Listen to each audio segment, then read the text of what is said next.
In my recent trip to Dublin, I stayed in the Intercontinental Dublin. I have to say, when I look at the facade of the building, I thought this was actually built more than 100 years ago, as it looks classic British old buildings, but I was wrong. It was actually built in 2001 and was originally Four Seasons Hotel's property.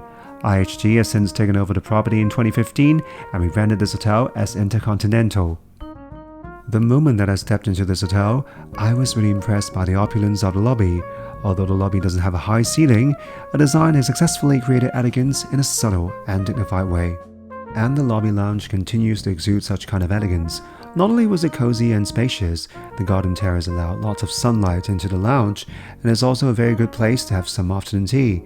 And that's why, contrary to my previous vlogs, the first part of my vlog is about my afternoon tea experience. This is one of the best afternoon tea that I had since I stayed at the Langham Hotel last year, and the highlight of this afternoon tea is the original and raisin scone, both of which are baked fluffy and warm. Even better are the homemade clotted cream and strawberry and apple spread, the former of which is creamy and tasty, while the latter are made from fresh fruit and is a winner both in the texture and taste department. As for the rest of the set, while the sandwich is typical British afternoon tea and the dessert standard fare, I do think the taste is better than an average 5-star hotel, although not as creative as the ones that I have at Langham.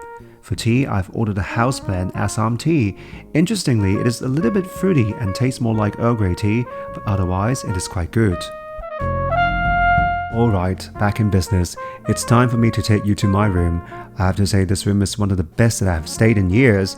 I'm actually quite disappointed in the design of Bulgari London when I stayed there in February, as the abundance of wood used in the room had actually made it look dated.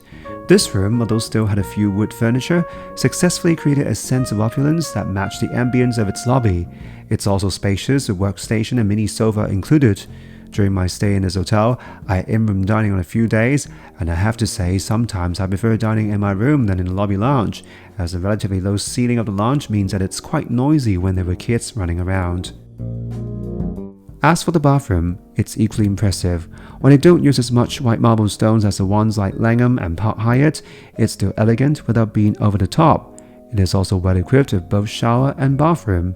For bathroom amenities, Rebranded was used across every Intercontinental hotel, and needless to say, it's one of the best branded toiletries used by international hotels.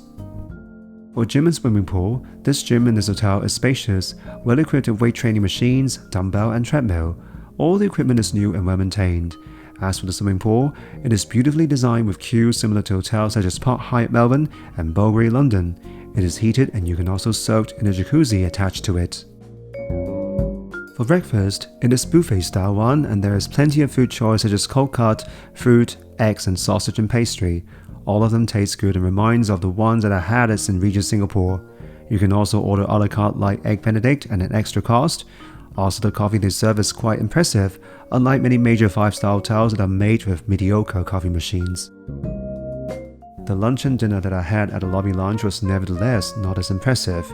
Mind you, I didn't say it wasn't good, but none of them are as good as the ones that I had at Intercontinental O2 Hotel in London.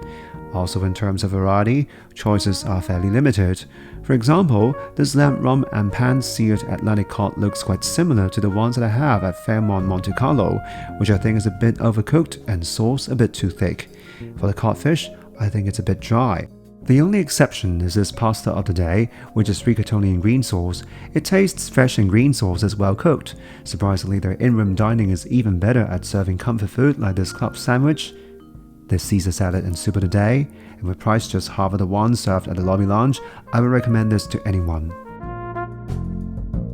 Overall, my stay at the Intercontinental Dublin is really impressive. Whether it's the service or the quality of the rooms, it has lived up to Intercontinental Hotel standard. Coupled with the fact that it's located in a posh area of embassies, its proximity to CBD and its easy access to public transport like the DART train and buses, I would recommend this hotel to anyone in a heartbeat.